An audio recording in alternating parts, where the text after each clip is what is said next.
Hey, all you Holly weirdos. We are back behind the mics after a busy past couple of spooky yet successful weeks.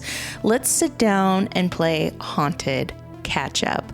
We are beyond excited to catch up with our past travels and endeavors, especially my travels to haunted Gettysburg, Philadelphia, and of course, the mother of all paranormal destinations, the Isla de las Muñecas, the island of the dolls located in Xochimilco, Mexico. Let's sit down and hear what I truly experienced in Gettysburg. And trust me, it was not just ghosts, but Mother Nature is a pain in the ass. I have a big found fear of snakes and now beavers. Let's just put it out there, all right? And of course, my trip to Philadelphia, where I ventured through Eastern State Penn and traveled to Spring City, Pennsylvania, where I got to do a 7-hour paranormal investigation in one of the most haunted asylums, Pennhurst Asylum and State School. You also want to stay tuned to hear about the 2 unusual paranormal experiences that 2 of our fellow guest passengers that traveled with us to the Island of the Dolls experienced on the island. When I tell you I had a trigger object with me, I had a major trigger object with me. The family that we traveled with had a little girl, and she had a very unusual experience in front of me within one of the locations of that island. You definitely don't want to miss out on that story. And just to also preface, this is a little fact checked right here. As I talk about a little place in Gettysburg known as Devil's Den. In this episode, I call it Devil's Run. It's actually Devil's Den. It's located in the Valley of Death. And the reason why I kept on calling it Devil's Run is because I ran so fast out of there after I encountered a snake. Not a beaver, a snake. I was praying for the beaver to come in and eat the snake. That didn't happen. No one answered my prayers, to which is why I wanted to run out of there. So here you go. It is definitely a romp of an episode. So grab a snack, grab your crystals, grab that salt lamp, because I know what you're going to do with it, because we're going to get Hollyweird as we play some haunted catch up on today's episode. Let's get Hollyweird with some of these haunted travels.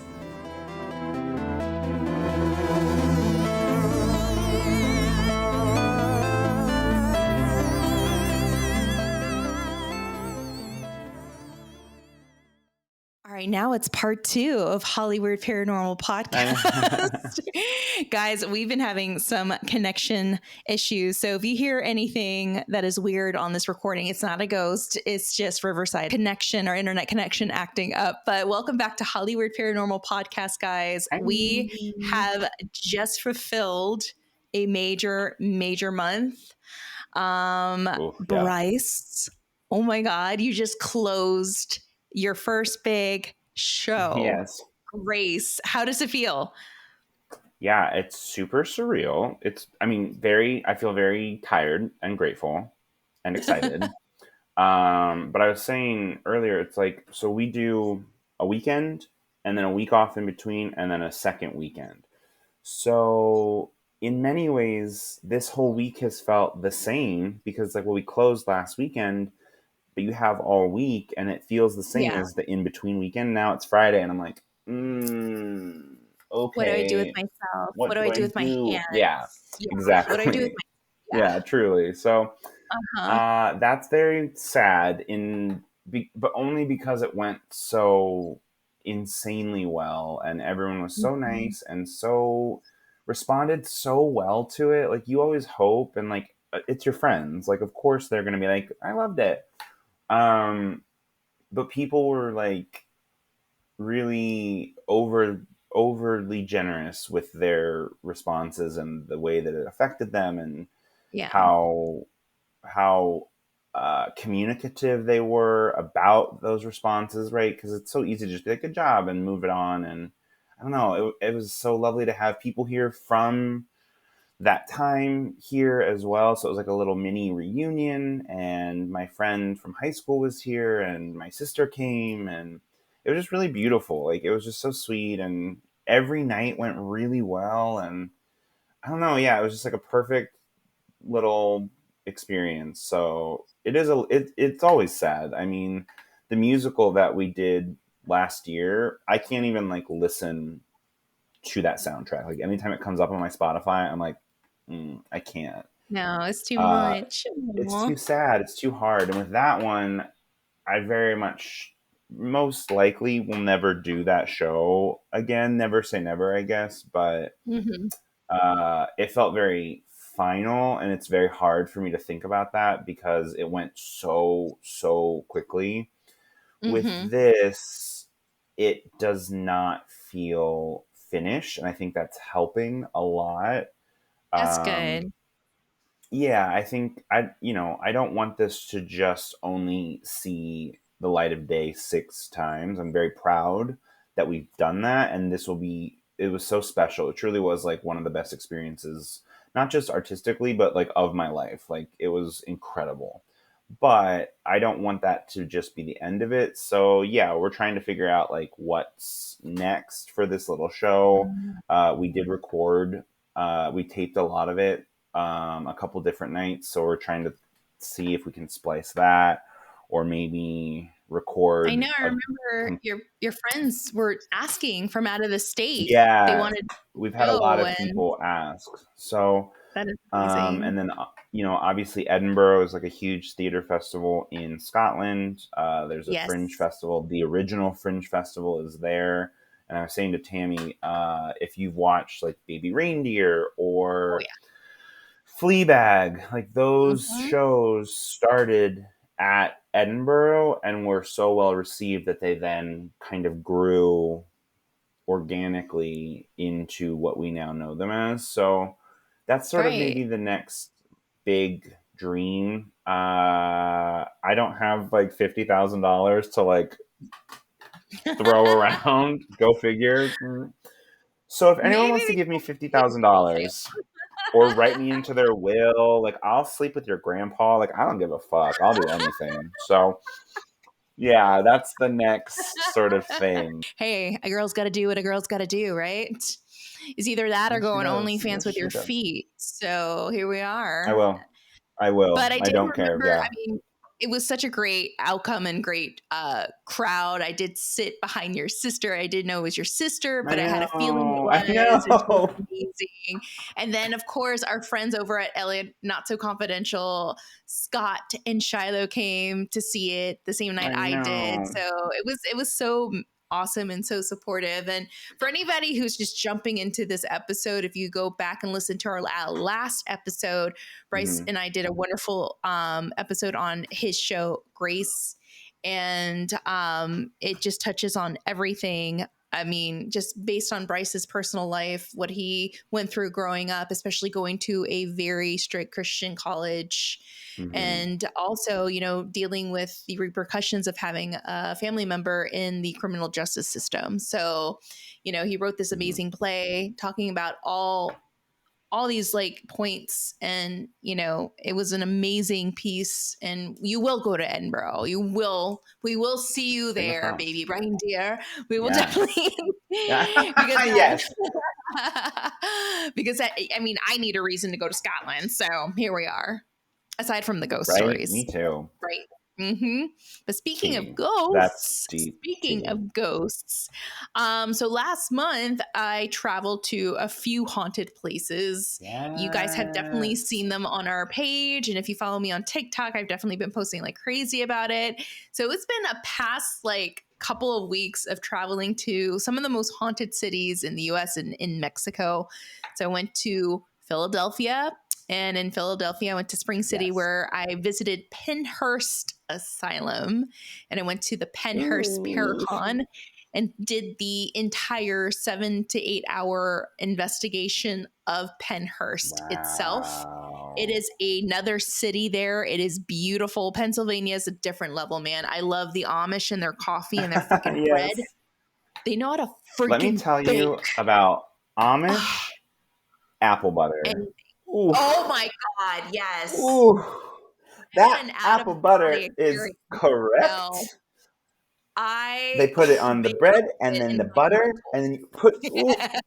oof, oof. It's so good. It's so good. It is. I climaxed several times after eating it, so it was wonderful.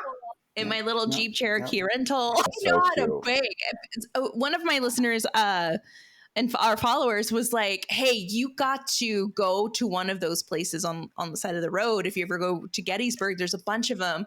They have these little like mom and pop shops. Go and get a pretzel and try the apple butter, try Yes. everything. And it was so freaking magical. It was so good. They just, Yeah. that's all they do is just bake and they grow everything and they make everything. And oh, it was a different vibe there, seeing horse and Yeah. carriages and the Amish and seeing a bunch of Yeah. greenery, seeing grass and trees instead of our concrete jungle here in LA. But it was Yes. definitely a different Yes. vibe. Definitely miss that energy, especially like in the summer, because it's so Mhm. green there and like It so is. beautiful. And And yeah, so it's like freaking humid and haunted. muggy and there's mosquitoes. Like Yeah. all of those things are true. But there is just something about like that area of the country because we're one Mhm. state to the west. So like all of our Amish were like south and east of us, but like that vibe is so summery in my mind. Like I picture it exactly. Yeah. Yeah. Whatever you're picturing, I went through. I know what you're talking about. I went through that, and when I was so I was staying at this Airbnb that was kind of like in the country. It was in Phoenixville, and I loved it. I absolutely the woman had a farm there. She had animals, chickens, ducks, and dogs, and I was like, Mm, yes, this is what I wanted. so And when I was cute. driving through those roads, I was like, I feel like I'm in a B-roll of my ghost story. I feel like one of those people that I left the big city to go to this haunted farmhouse where I Yes. came across a ghost with a crooked eye and a lisp. And it was just a different experience. Never leave the city and go and buy an old farmhouse in Pennsylvania, first off. But Yeah, I know, that's what I truly. felt like. I'm like, I feel like I'm in an episode of my ghost story or my paranormal Truly, I experience. feel that.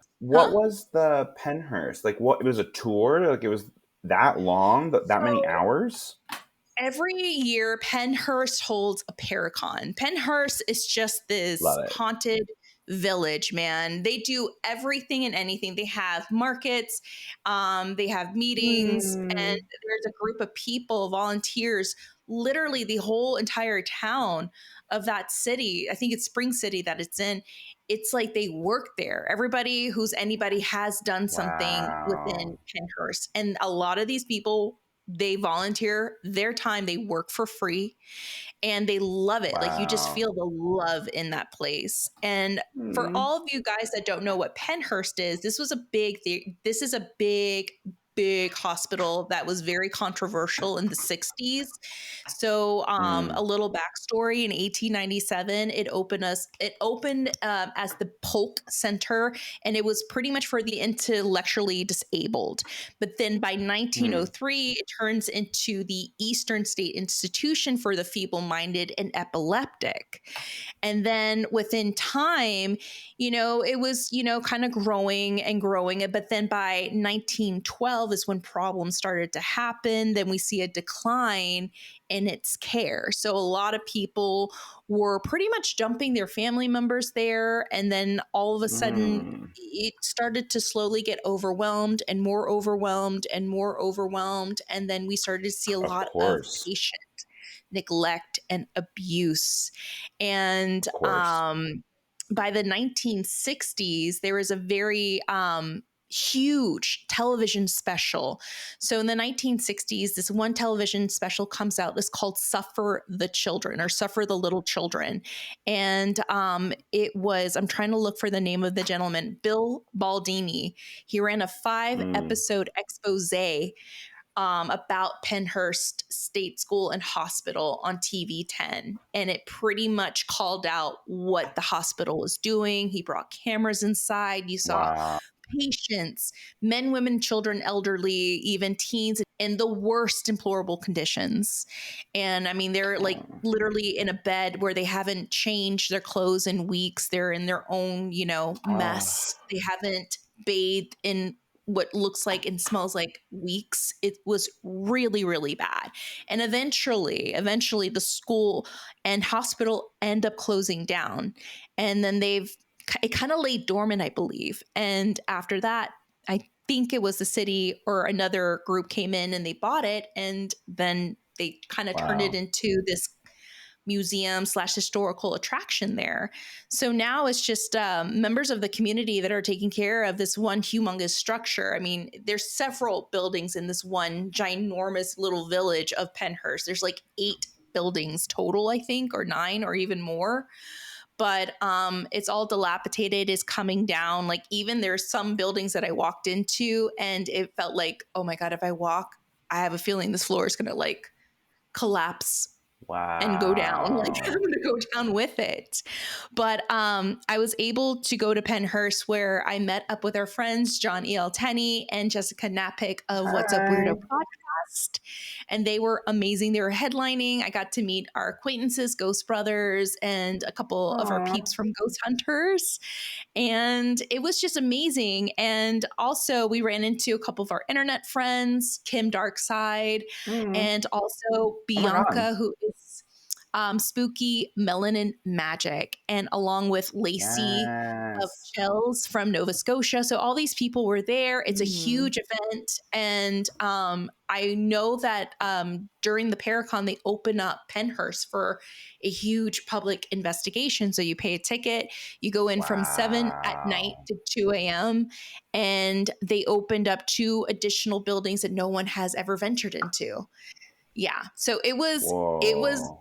grueling and tiring. It was hot and slightly damp because it had been raining, Yeah.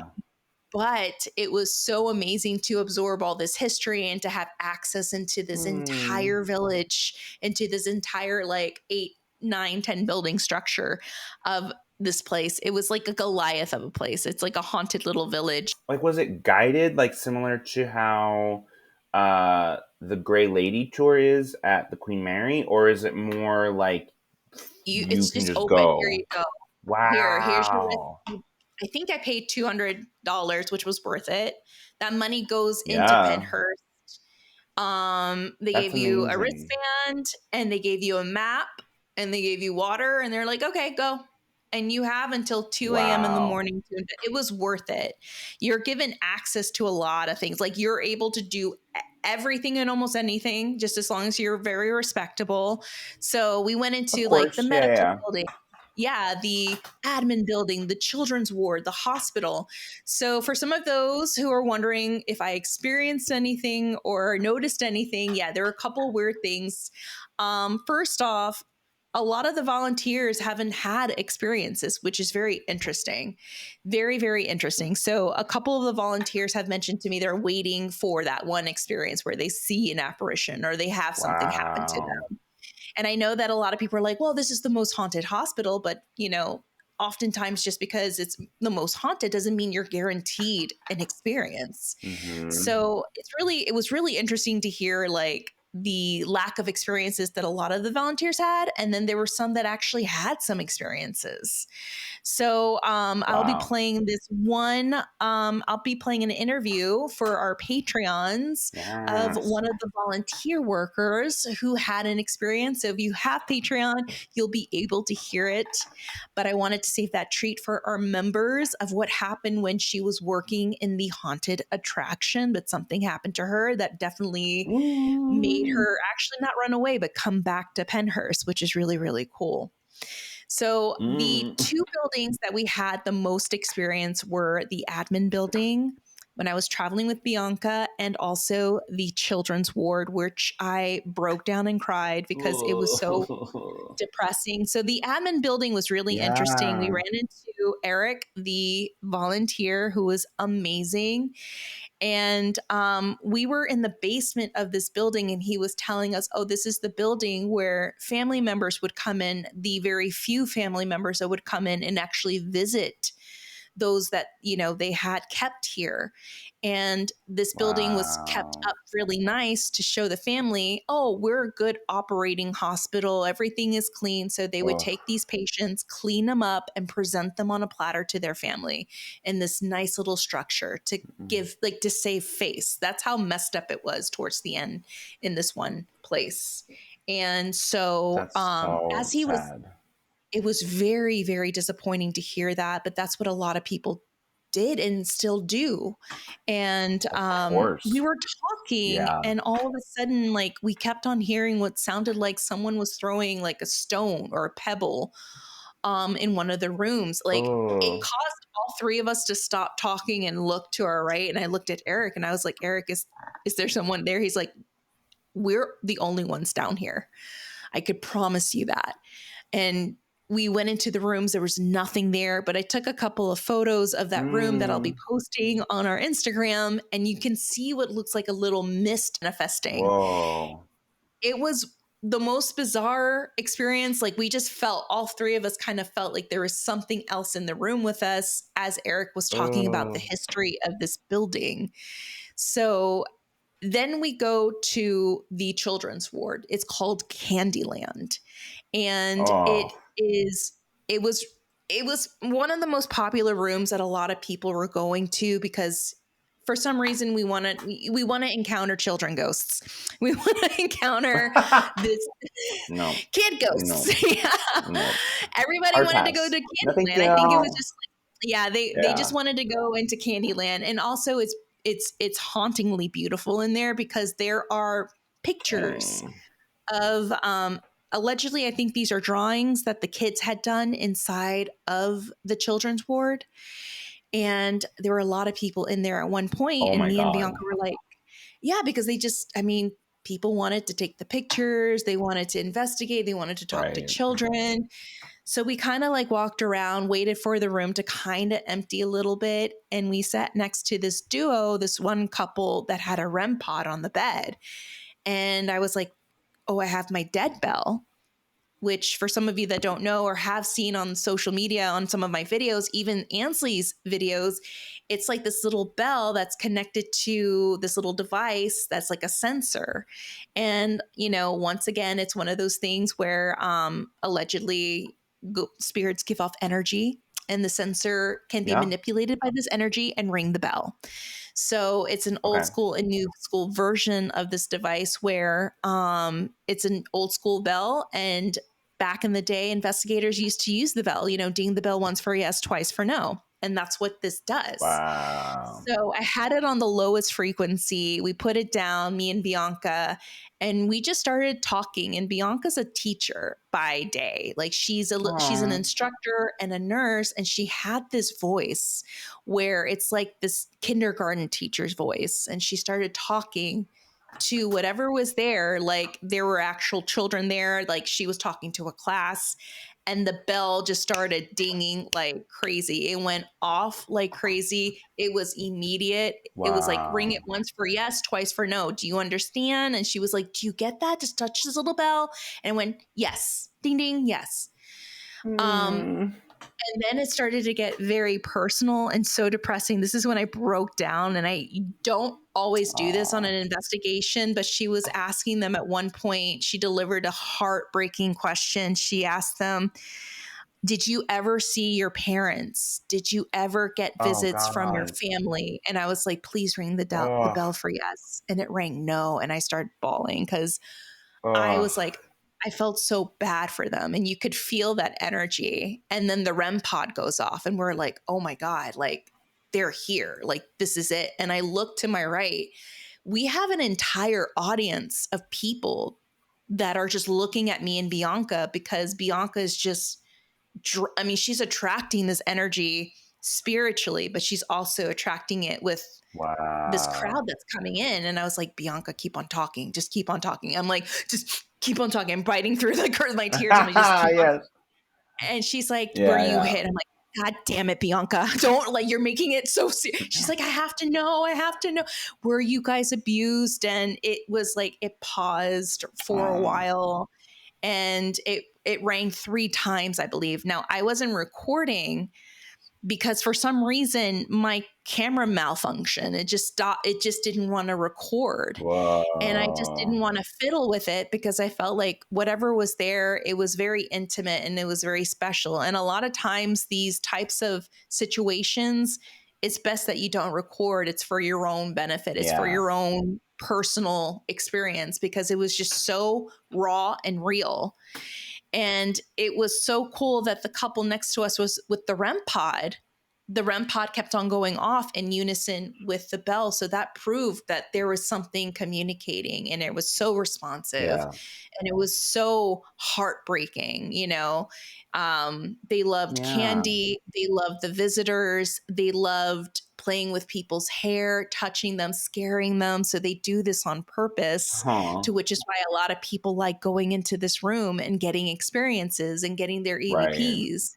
So to them, they love that. They love the bell and they love communicating. So this was Candyland. And Bianca, for those who are not following her, you Wow. should follow her on Spooky Melanin Magic. She's amazing. And Hi. she is definitely going to be a really great investigator. She just started out and she's got Amazing. something. So, Sorry, like how many times have we said like it's the human connection that bleeds through the veil, if you will. So like her just talking in the way that she understands as a teacher, of course, mhm. that resonates, yes, with children, but like yes, with the living as well, because you're just treating it like it's normal, quote unquote, right? Like, and it should be.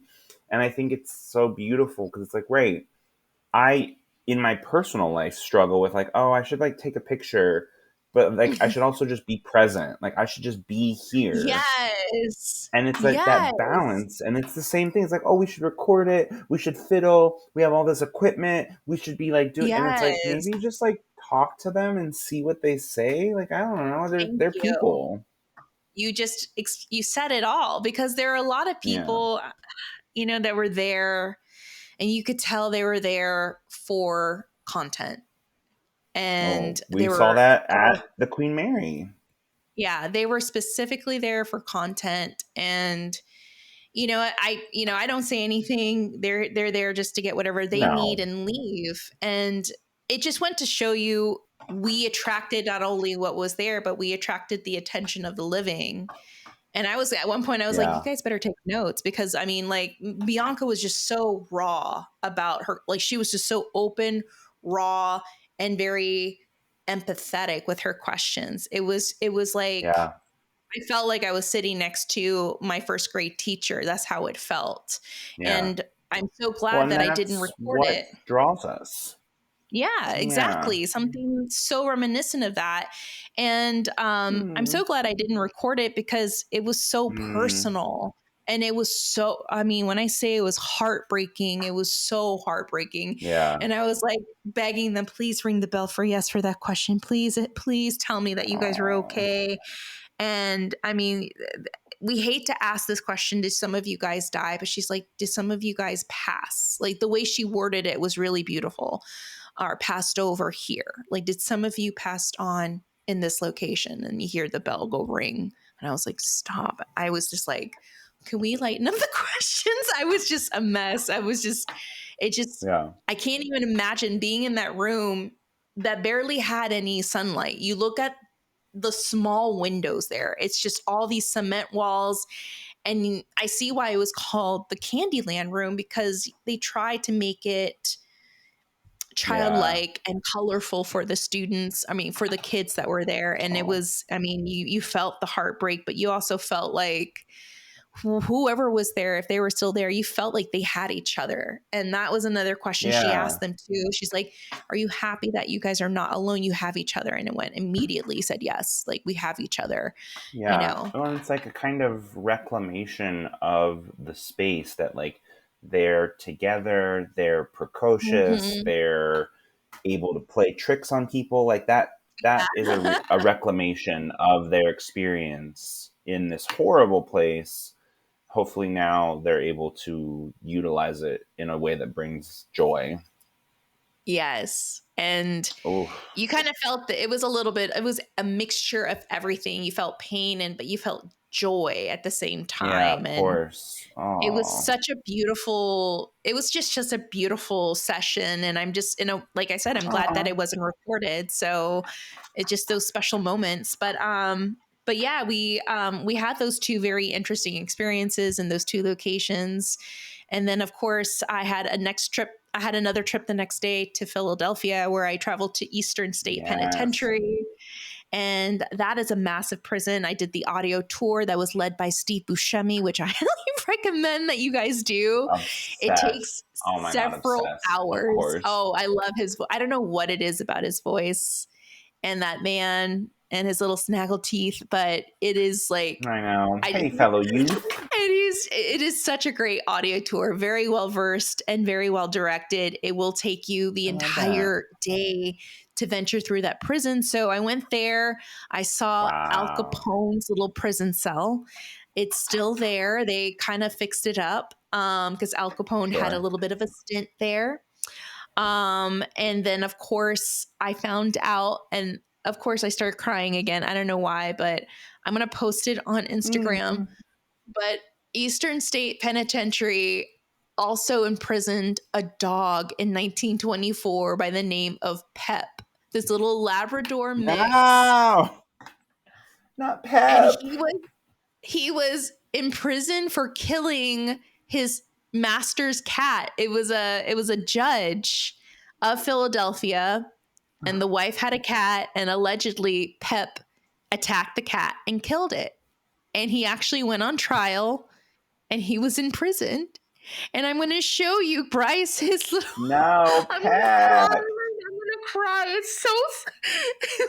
That judge is a bad person. What the fuck, my guy? No, look at him. Pep. I'm going to cry. He's That like, what did I do? What did I do? the judge, that is like the judge just trying to keep his wife off of his back. Because like you wasted taxpayer money to have a dog trial. Like, Dog in what are you Eastern doing? State. And the You dog put a looks so dog in scared. prison? He's Aww. like, they're gonna mess with me over here. There's no treats. There's no water bowls. Like, Pep. what the hell? So, also, I was told that he was put there on purpose to help with the morale and the mental Okay. stability of a lot of the prisoners. Sure, So, sure. it was alleged that he killed the cat, but I mean, come on, like, look at that picture. That's wild. I mean, that looks like an innocent Yeah, purse. justice Like, for look at his Pep. ears. Like, look at that. I know. Justice for Pep. I know, justice for Pep. So those are the two things that were so interesting that came out of that prison. Like, the prison is a Goliath I'm of sure, just yeah. like Gothic architecture. It was one of the most expensive prisons built. Wow. And I mean, it housed thousands of people, thousands of criminals, men, women, and even children. They were even talking about how women were pregnant in this prison and giving birth in this prison. So it was a city in itself, but the prisoners there seemed like they had it made. Like, I know we hear horror stories about the prison, and I'm sure there are quite a bit. Sure. But for the most part, what I learned is like a lot of the prisoners had jobs. And they even had their own radio show so they could work in radio. Wow. They even had a television station in there so they could record certain television shows, allegedly. They had access to the yard from their prison cell. They also were able to, cook, work in the barber shop, work out. I mean, they had a lot of somewhat freedom in this prison, it seemed. But Wow. if you guys ever go there to Eastern State, take the tour.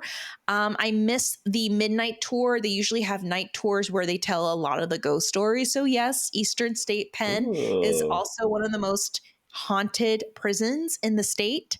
I spoke to a worker there and I asked them, I'm like, did you have any experiences? And he said, no, but one of my former coworkers did. He worked here late at night. He was guiding one of the late Wow. night tours, and he kept on seeing this man in the tour that he didn't see before. And when he was trying to look for him, no one, no one noticed him. And he was like, well, did you see the man? He was wearing like, this blue shirt and these like kind of grayish pants. And it turned out that he passed by this photograph and he saw that man that was in the tour in one of the photographs. Now, And he Oh was no, like, no, no. stunned. I know, stunned. He was like, No, no, wait, wait, no, wait, wait, no. wait. I couldn't, no, no, no, no, no. That couldn't have happened. I know. But he was like, yeah, even his former coworker was saying like he looked like the guy looked off. Like he didn't look like you and I. Like that was the thing. But he was like, well, it was dark and it was low lit in the areas that we were entering. So I couldn't really focus on him because I had to focus on the tour and the group. And there was quite a bit of people in this group. So he was just stunned that who he saw matched the description of this one person in this one photograph, which blew him away. To which is why Wow. I see why he's That's probably not crazy. working there. So that was one of the crazy No, ghost stories fair. attached to Pennhurst and also Eastern State. And then I drove the 2 hours to Damn. Gettysburg. And that was Ooh. a really beautiful trip. More country, more Yes. Amish. And I met up with Yeah. Christy, Yes. who does the Gettysburg ghost tours. Hi. And Christy is amazing, guys. If you ever hit up Gettysburg, do a ghost tour with Christy at the Jenny Wade House. I think is Gettysburg Images or Ghost Images is the tour group that she works with. She's Wow. amazing. We're going to have her on the show very soon. She's on vacation. But I stayed in the Tilly Pierce house, which is a block away from the Jenny Wow. Wade House. And for those of you that don't know who Jenny Wade is the first civilian, the only civilian, I believe, that actually was killed in the Civil War. She was making bread in her sister's house, and she was shot by a stray bullet from a Confederate. And Tilly Wow. Pierce actually was acquaintances with Jenny Wade. The house is across the street from Jenny's birth house and down the street from where Jenny grew up, which is really interesting. So, was it haunted? I was told it was. I was given access to investigate a lot of the empty rooms that were not being used, especially one of the most haunted rooms, which Wow. was the Blue Room. And allegedly, there's 7 apparitions of Confederate soldiers there who are just looking to communicate with the living. People can write their experiences in these logs in these books. So I was able to read a couple of the Wow. experiences. And according to my notes, a lot of the experiences that people felt were someone climbing into bed with them, someone feeling as though the Ooh. covers were being pulled from Ooh. them, shadow people, and the feeling of being watched. So I went in there with my dead bell Ugh. and I made communication with what was there. And allegedly, there's 7 Union soldiers. They're not there to do anybody harm, but they're very inquisitive of the living, of course. They just want to talk and communicate. A lot Hmm. of the houses around Gettysburg, especially downtown Gettysburg, were used as makeshift hospitals. So that's why a lot of them are very, very haunted, allegedly. And Yeah.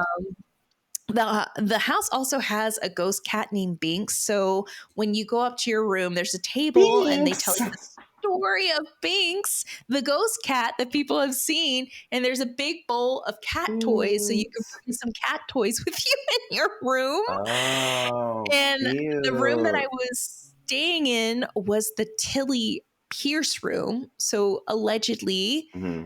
people have claimed that they've seen a little girl in a white dress in the room. And I didn't see anybody in there. Binks didn't visit me, but at one point I woke up at 2 No, a.m. beans. I know I was hoping to see Binks, but I woke up at 2 a.m., 2:30, and I heard what sounded like someone like lightly like knocking on my bathroom door.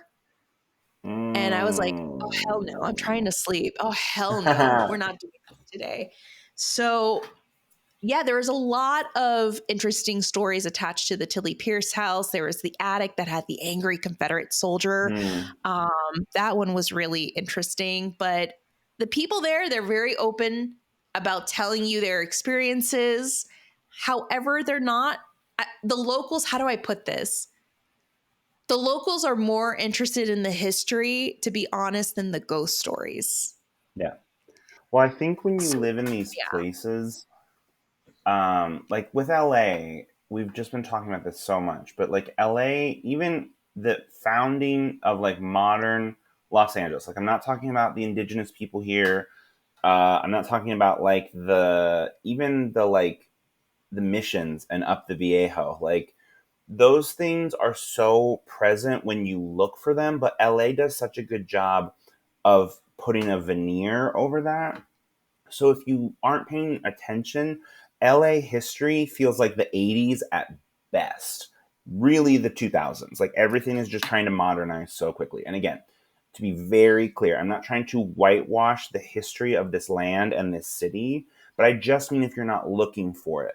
And in other places, the history is so present. It's Yeah. so close Oh, yeah. to the surface. They are interacting with it on a daily, immediate level, whether that's through working with the history, reenactments, like those places. And again, those cities are older. So there's an element where there's an ancient feel because that history is older than the modern history in Los Angeles, for example. But I think that that makes sense to me. Like, yeah, we're more interested in history because we're living that history.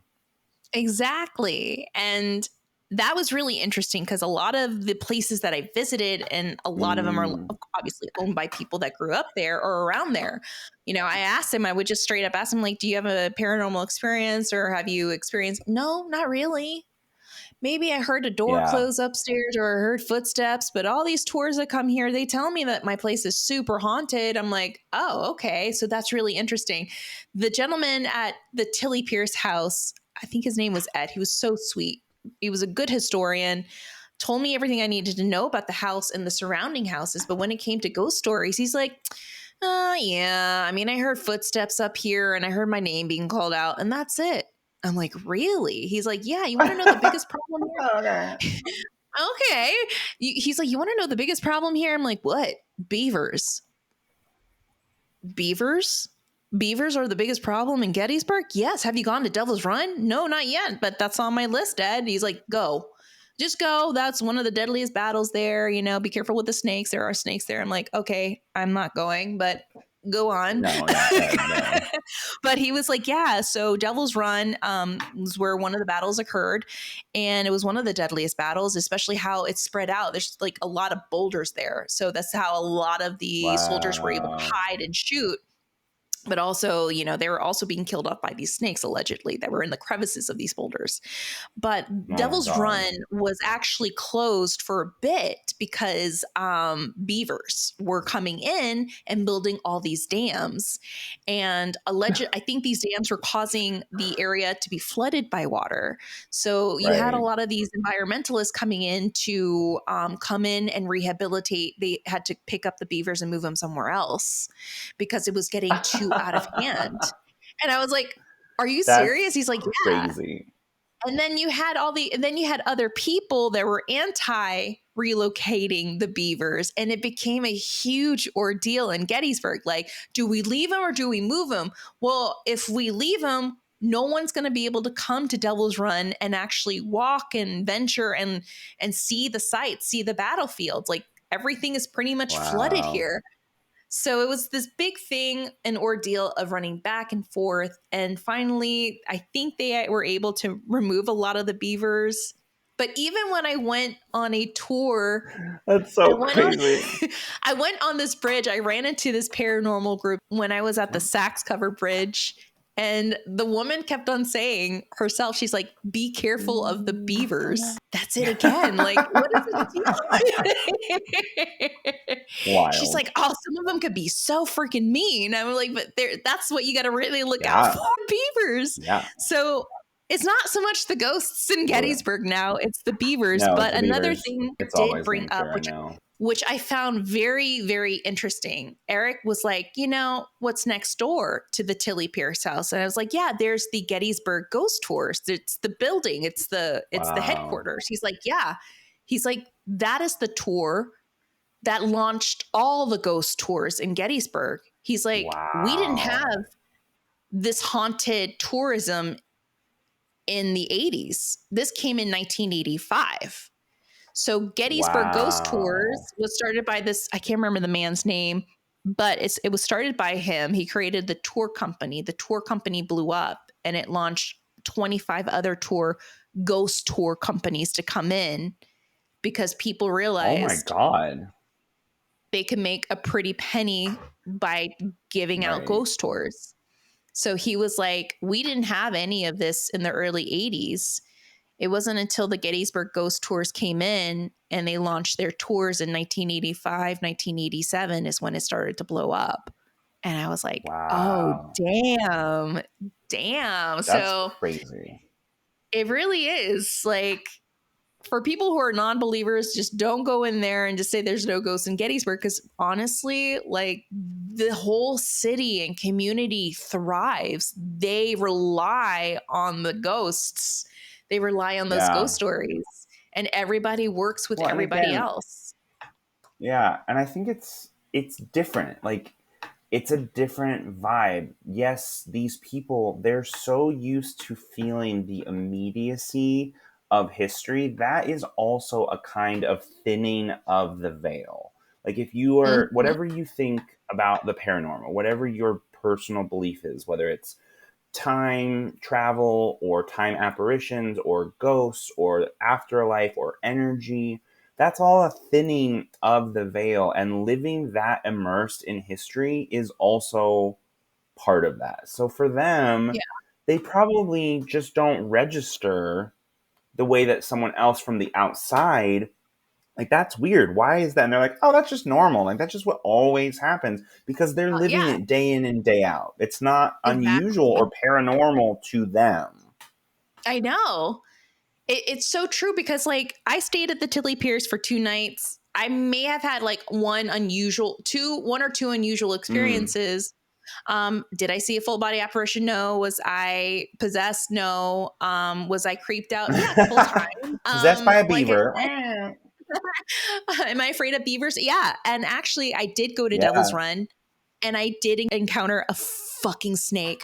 I encountered a fucking snake. I walked into that bitch, and No. that bitch almost had me for dinner. I'm not even joking. I was like climbing up to one of the Yeah. boulders, and I was like, is that a snake? That looks fake. No, no, the damn thing looked at me, and we had a stare off. I was like, no, no, no, no, we're not doing this. No. Where is a beaver No. when you need it right now? Yeah, I freaked. exactly. I was like, no, not in Devil's Run. I'm not going to No. encounter a snake. Didn't encounter a beaver. No. Encountered a snake, and it looked scary. I don't know if they're poisonous. I don't know. It was a black snake. If anybody can tell me what kind of breed or whatever that is, like, it freaked me out. I was Yeah. literally inches away from it.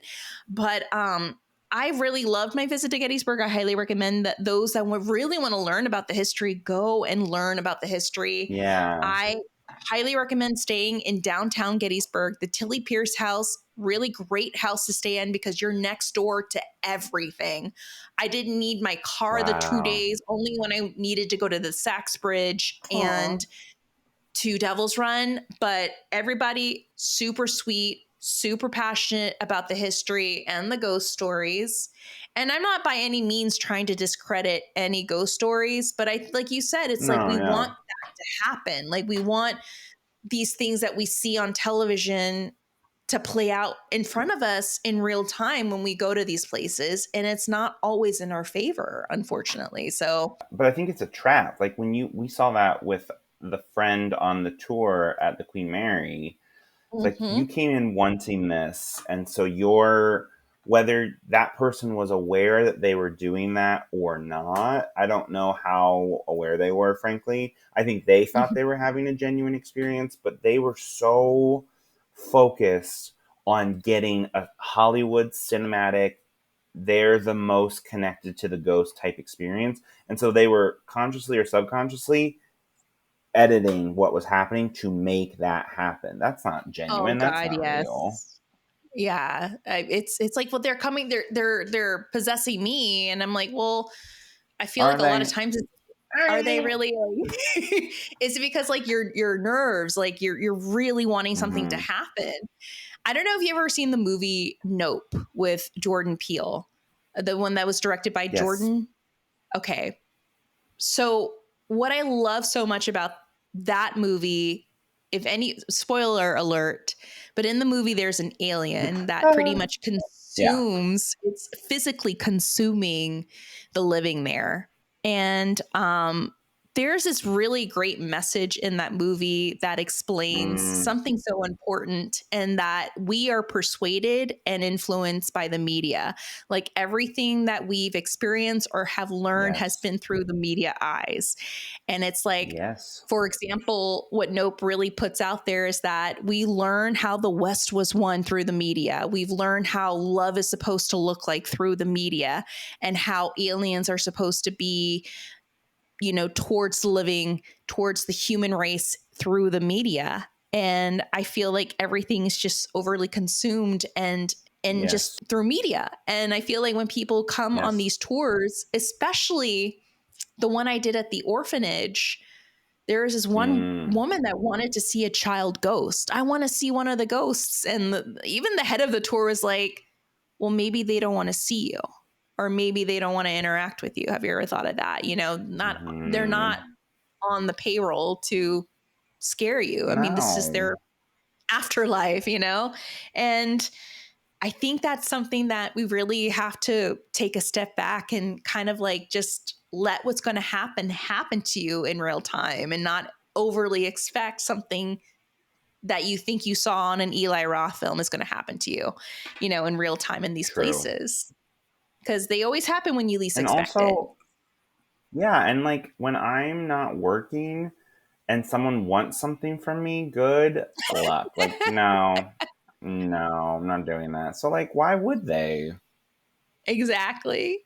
But Gettysburg, highly recommend. I would love, I'm planning on Beautiful. taking Charlie there with me. Like it was just the history that Aww. I fell in love with, and the stories and the people of Gettysburg. Chef's kiss, amazing. They were so sweet. And a shout out to Christy once again of Gettysburg Ghost Images. Like, I'm going to try to get her on the podcast so she could talk more about the Jenny Wade house and her communication sessions with Jenny Wade. I know that I was there during her birthday. They celebrated her birthday in the house, and it was really, really cool. So anytime you're in there, do a ghost tour with them. Do one through the orphanage. That one was another sad one and a really good one. Yeah. And yeah, highly recommend. All right. So we went Hollyweird. My husband and I went Hollyweird in Mexico. So your girl here went to the Yes. Isla de la Muñecas, the island of the doll, made famous by Of the the back in dolls? Oh, God, no. in Xochimilco, Mexico, guys. So I don't know if you are very familiar, Bryce, with this story of the island of the dolls, but it's a very I interesting love that my one. Duolingo is working. Like, as soon as you said muñeca, I was like, I know that word. No. I know you were Duolingo, like no. dolls. Ugh. So, what can I Ugh. tell you guys about the Isla de las Muñecas? It's a bitch to get there. I'm going to be freaking honest with you guys. I'm going to be honest like a Yes. mofo right now, guys. Let's have a talk right here. All right, look at me. All No, right. no, no, no. One, if you're a tourist and you don't know a lick of Spanish, like Bryce says, do Duolingo. Okay. There's several Yeah. ports in Ugh. Xochimilco. There's several ports in Xochimilco, and people are going to haggle you on these ports. A lot of the research that my husband and I did prior to going to this island was stressful because so many people get scammed. Oof. They get scammed for hundreds of dollars. Okay. So here's what you're going to do. Ugh. You're not going to go to the port of Natividad. No, you're going to go to Cuamanco. That is the Uncle. chillest port. Go during the week, not the weekend. Go in the middle of the Smart. week and go in the morning between 9 a.m. and 11. You're going to go and see this big map that they lay out there.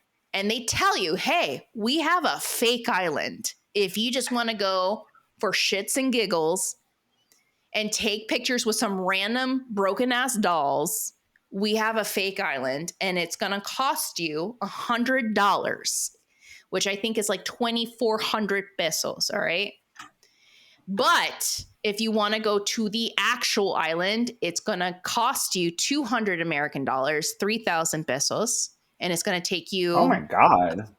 5 hours total. So it's 2.5 hours and 2.5 hours back. Okay. Oh And if my you have, God. yes.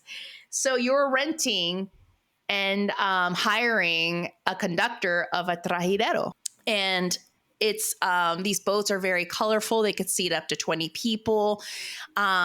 And they're given names. And a lot of times the people that own these boats name them after their favorite artists or favorite family members or girlfriends and wives. So the one that we had was Feliz Cumpleaños next to the one that was named after Peso Pluma. So it was really interesting. So we ended up finding a family there. And the family was like, hey, do you want to go to this island? And I was like, yeah. Because my husband's like, I don't want to spend $200. I want to save that money for tomorrow when we go to the pyramids. Of course. So we split the costs with them and we went to the island. And what is there to expect out of the island? Well, you got to pay 40 pesos, which is like, what, $5 to enter the island. And the island of the doll, you're given pretty much free access to roam around, take videos, take pictures, do whatever you want. Please don't destroy the dolls. It is covered by thousands of dolls. And according to the legend, for some of you that may or may not know, the legend of the dolls all began with a man named Don Julian Santana Barrera. So this man one day goes out into his island, goes by the water, and notices that there is a body of a little girl floating face down in a white dress in the water. So Xochimilco is operated by a lot of canals. Yeah. And so he finds this little girl floating in the water. He picks her up and, he realizes, no, it's too late. I can't resuscitate her. I can't do anything. She's gone.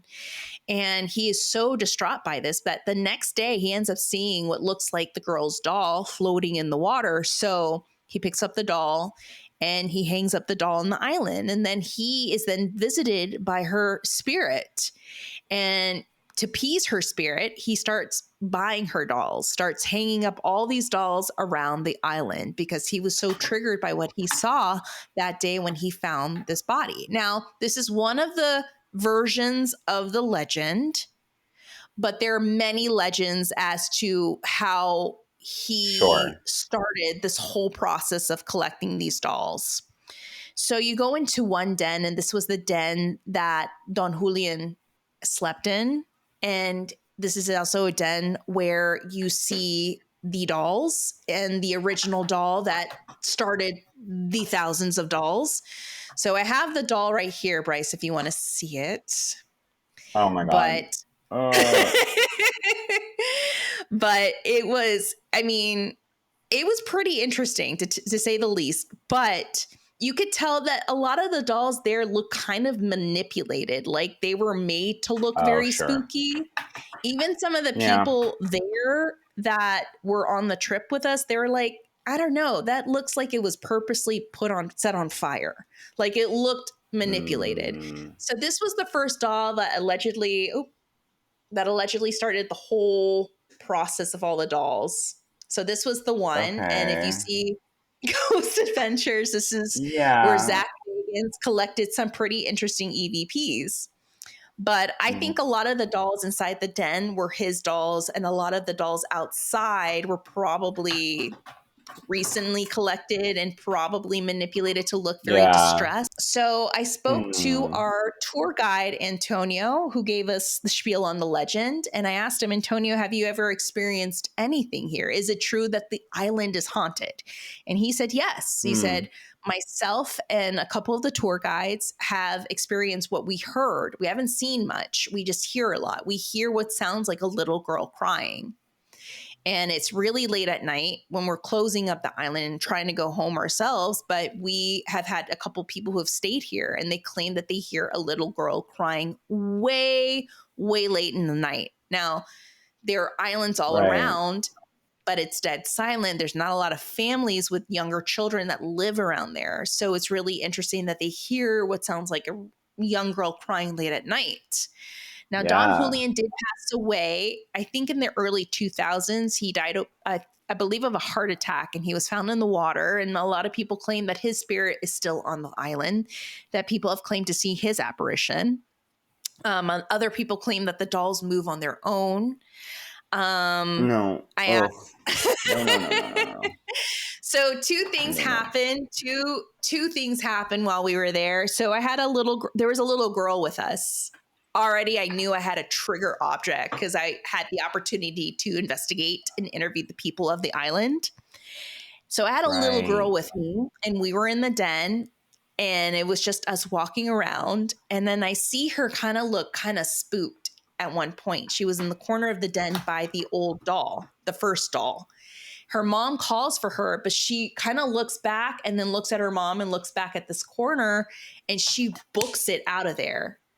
And I kind of realized, like, I have a video of it too, if you go on my TikTok, but I have a video of it.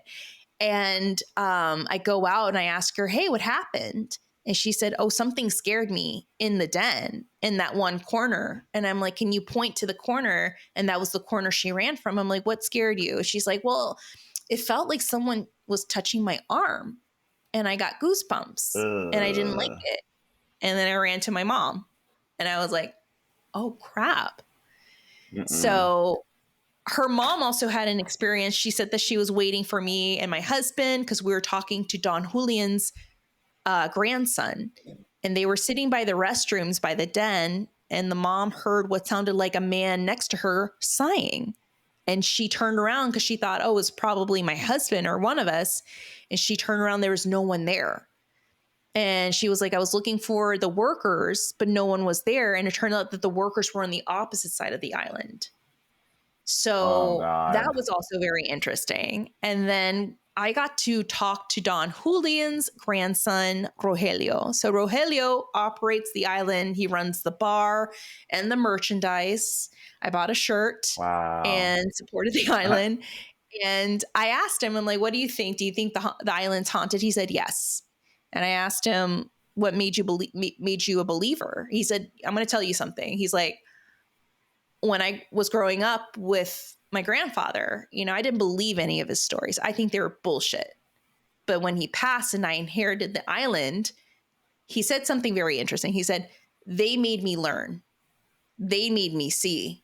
And now I'm a believer. And I looked at my husband. I'm getting goosebumps. Like, I looked at my husband. I was like, what does he mean by that? And he's like, they made me learn. So I go back on the boat and I'm like, what do you, and I'm still bothered by it. And I'm like, my husband's like, it's pretty obvious. I think he's saying whatever's here showed him that there's something here in this island. So that was very interesting to hear that from the grandson of the original proprietor, the starter of this legend, the creator of the Island of the Dolls. So it's really, really interesting. So if you guys ever decide to make a trip there, contact me. Let me know. It is a trek. You have to really learn where to go. That was the scariest thing. I mean, this trip had us really stressed because we were so worried that we were going to be scammed.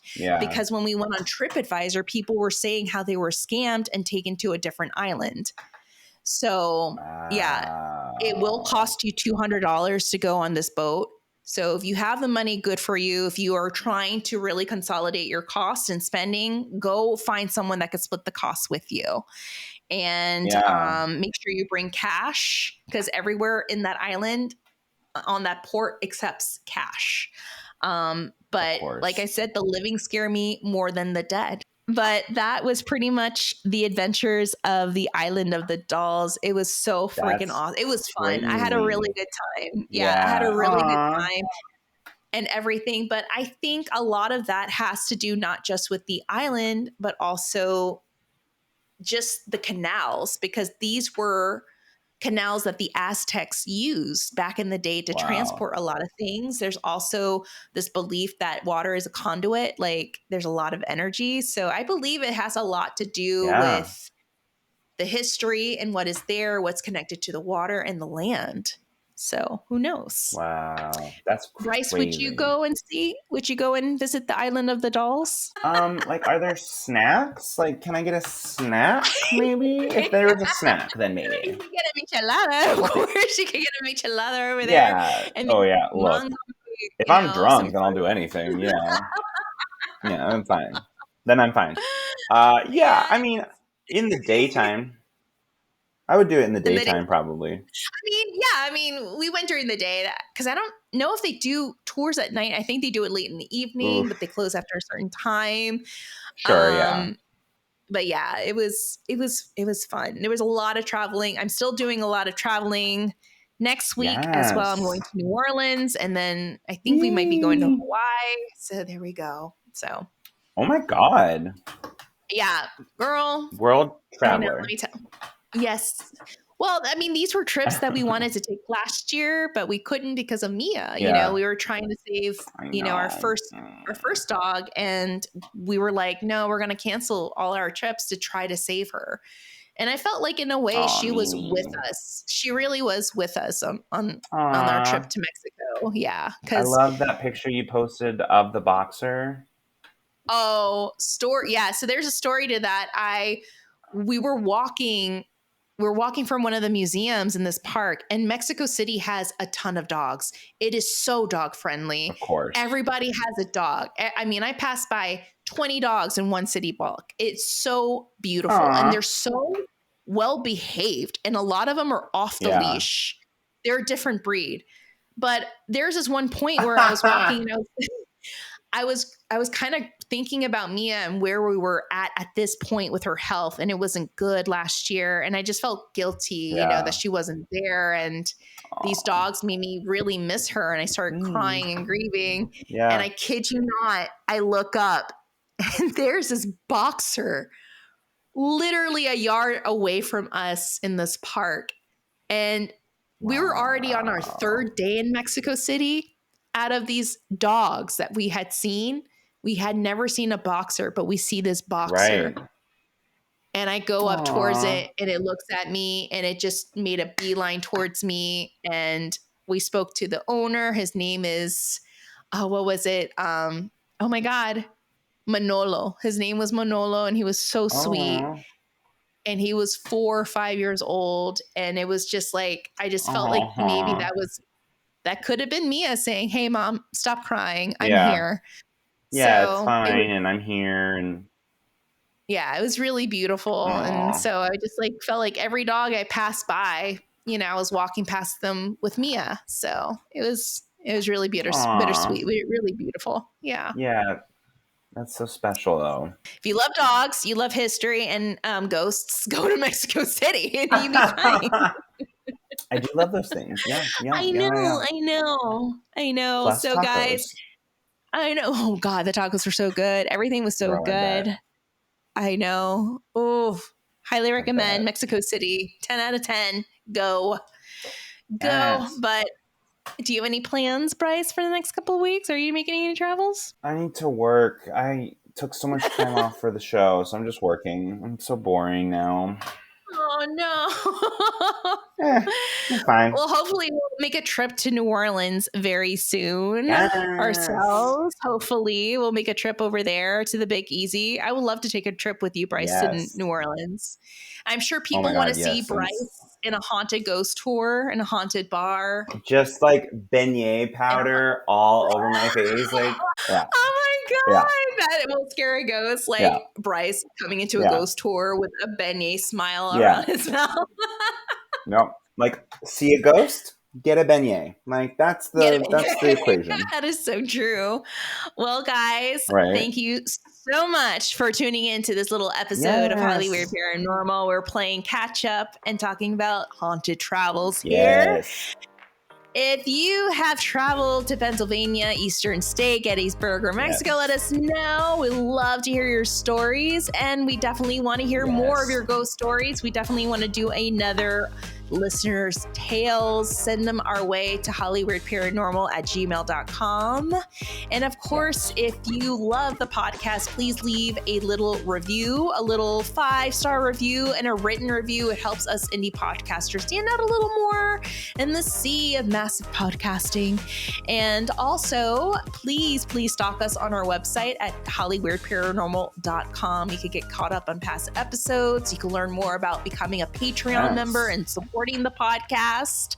And also, you'll be given access to our secret podcast on there, which is Saturday Night Ghost Club. I'll be preparing the story from Pennhurst this week, guys, so you guys can listen to it. It's a really good story, and others, of course. So Yes, guys, we hope that you're having a wonderful summer. It's already feeling like it's Hades outside now that we're exiting out of this June gloom. God, it's so hot. I thought I saw the devil in my car. It is hot as balls. Yeah.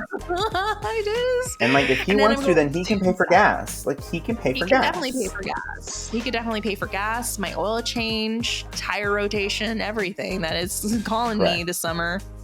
Don't you ever find yourself spending more money in the summer for random stuff? Like, not even for trips, but just random stuff? I always need a summer treat. So it's like, every time I'm out, I'm like, summer treat time. Yeah, just slushies, ice cream, popsicle, ices. Got it. Yeah, God, yeah. Everything. Who doesn't want